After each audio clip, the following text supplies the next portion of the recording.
Buenas tardes, mi nombre es Oscar Torres Meléndez y en esta ocasión haré una breve explicación sobre lo que es el causalismo y el finalismo. En primera parte abordaré la corriente causalista, el cual tiene su origen a finales del siglo XIX. Este sistema cataloga a la acción humana como el hito causal que desencadena un resultado. Así se determina que una conducta es típica y antijurídica cuando la acción y el resultado se hallan contenidos en un tipo penal. Por ejemplo, la acción de matar a otra persona y el resultado causado es la muerte. Por tal motivo, se concurre que dicha conducta es típica y antijurídica. El resultado causado de la muerte determina una vulneración del bien jurídico protegido en el homicidio, que es la vida humana, encontrándose regulado penalmente el atentado contra el dicho bien jurídico. Es una teoría que explica el delito en función de las leyes de la naturaleza. Todo lo encuadra como una relación de causa y efecto. Dicho de otra forma, la acción es un fenómeno causal y o natural que trae como consecuencia un resultado que puede consistir en un delito. Esta se caracteriza por su sencillez para ubicar a la culpabilidad, ya que para atribuir la responsabilidad a la persona solo se requiere la comprobación de la causa, tomándose al efecto como consecuencia que una persona siempre será culpable cuando se acredite su acción como causa del resultado. Pero, ¿y esta corriente cómo es que visualiza el delito? Pues bien, para la corriente causalista, el delito es un ente jurídico, porque el delito es una violación del derecho que, como tal, se debe sancionar, recordando que el delito es siempre un acto humano y culpable, es decir, un acto doloso o culposo de un individuo responsable. Los teóricos del causalismo entienden al delito como una infracción de la ley y el Estado, promulgada para proteger la seguridad de los ciudadanos, resultante de un acto externo del hombre, ya sea en aspecto negativo o positivo, moralmente imputable y políticamente dañoso, componiéndose así el delito por dos elementos, tanto moral y como físicamente, en donde el elemento moral consiste en la voluntad inteligente del hombre. A su vez, la intención puede ser directa si se refiere al dolo y en tanto indirecta si nos referimos a la culpa. En tanto el elemento físico o externo nace del movimiento corporal o de esa ausencia que produce un resultado que dañe, que puede ser efectivo o potencial. En la teoría causalista, en el estudio del acto o la acción, lo que interesa es la fase externa. La interna corresponde a otro nivel, es decir, la culpabilidad se analiza si el contenido de la voluntad fue dolosa o culposa. También esta misma teoría nos marca qué fue lo que motivó a la acción del ilícito y el por qué se establece una protección jurídica al bien con la finalidad o con la idea de proteger a la relación que mantiene estable a la sociedad. Esto en cambio a la teoría finalista de la acción, en la cual nos indica que el delito es el referente de un movimiento jurídico que reprime el hecho en sí con la idea de prevenirlo, retribuirlo y finalmente evitar el daño directo al interés social. Para los causalistas, el delito sigue siendo lo que la ley defina como tal. Ya no se determina como al hombre como un ser dotado de libre albedrío. Impera la idea del precondicionalismo. Asimismo, el sistema causalista señala que los subelementos que integran a su vez al elemento, acto o acción, son tres. El primero es la manifestación de la voluntad, que es el movimiento corporal o en su inactividad cuando nos referimos a una omisión. El segundo es el resultado, que es causado por la manifestación de la voluntad. Y el tercero es un nexo causal, que implica que el acto, acción o conducta es ejecutada por el sujeto a que produzca el resultado previsto en la ley. De tal manera que entre uno y otro exista una relación de causa-efecto. Ahora bien, si hablamos del aspecto negativo, este se presenta cuando falte cualquiera de sus subelementos, que son la ausencia de conducta, la inexistencia del resultado y la falta de relación causal entre la acción o la omisión, que son integrantes de la conducta y el resultado material. En tanto, si nos enfocamos en el aspecto subjetivo, encontramos a la culpabilidad psicológica, la cual nos habla de la relación psicológica entre la voluntad del autor y el resultado, tomando como presupuestos el nexo causal y la imputabilidad. Este último siendo la capacidad para conocer y valorar el deber de respetar la norma, indicando madurez y la libre determinación, aunado de tomar como grado o especie a la culpa, el dolo y la preterintención. Después de la etapa del causalismo clásico, la misma teoría evolucionó para dar pie al causalismo neoclásico, la cual apareció en Alemania en el año de 1907 aproximadamente.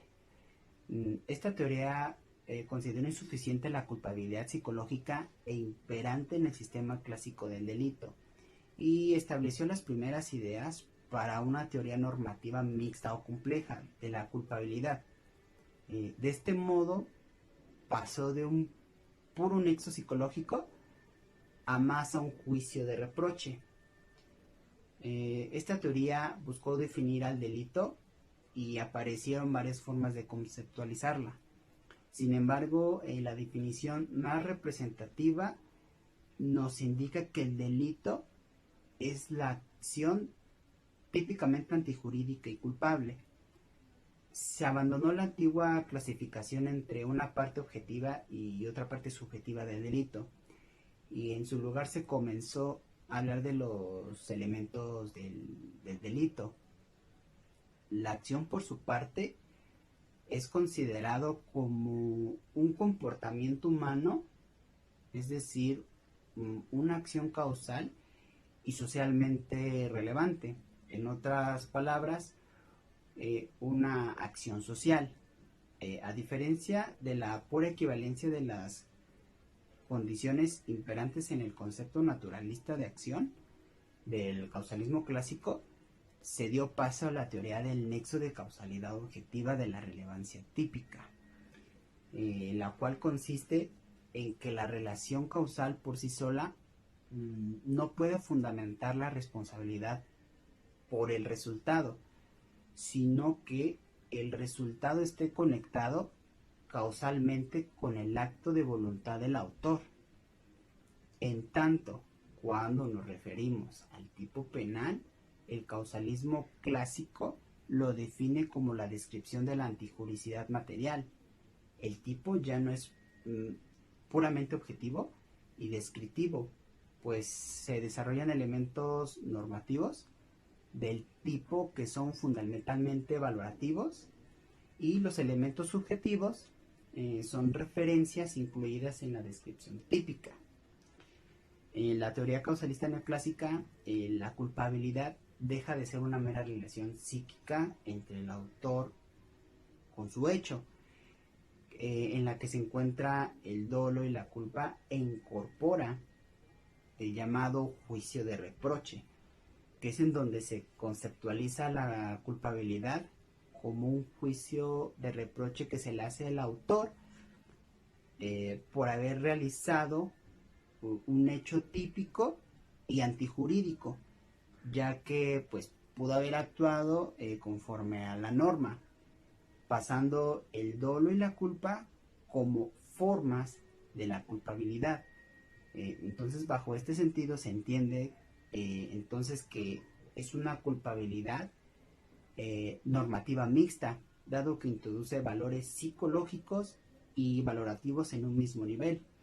Por tanto, sus elementos de culpabilidad son la imputabilidad, el dolo y la culpa, la exigibilidad de otra conducta y las causas de inculpabilidad que pueden ser la no exigibilidad de otra conducta y el error de hecho y de derecho extrapenal.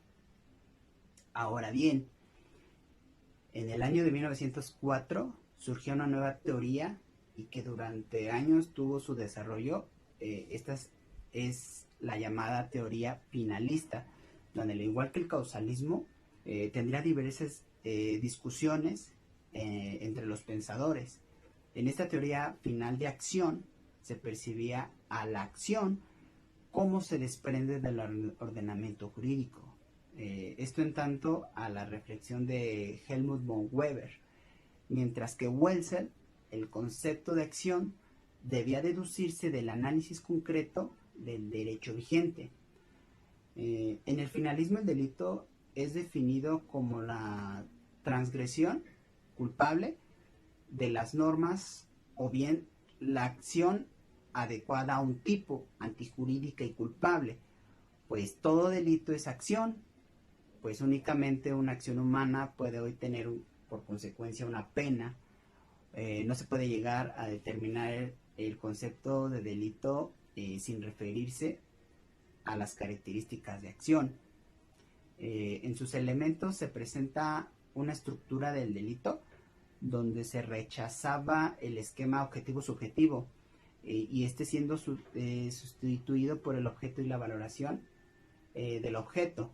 Además, de acuerdo a la acción, se consideraba esta misma como esencialmente como la concreción de la voluntad, siendo la acción y omisión como formas de manifestar la acción.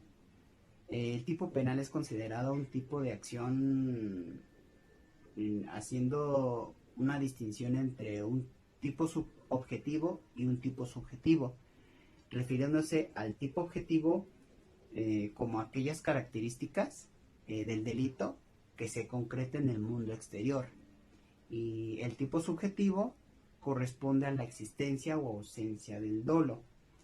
En cuanto a la antijuricidad, por su parte, es una conducta injusta, es decir, una conducta que no puede ser reconocida como medio justo para el fin justo, aunque si se habla de causas de justificación, esta nos menciona que la defensa legítima, el estado de necesidad, así como el consentimiento del lesionado son algunas causas que tienen fundamento de justificación de su conducta.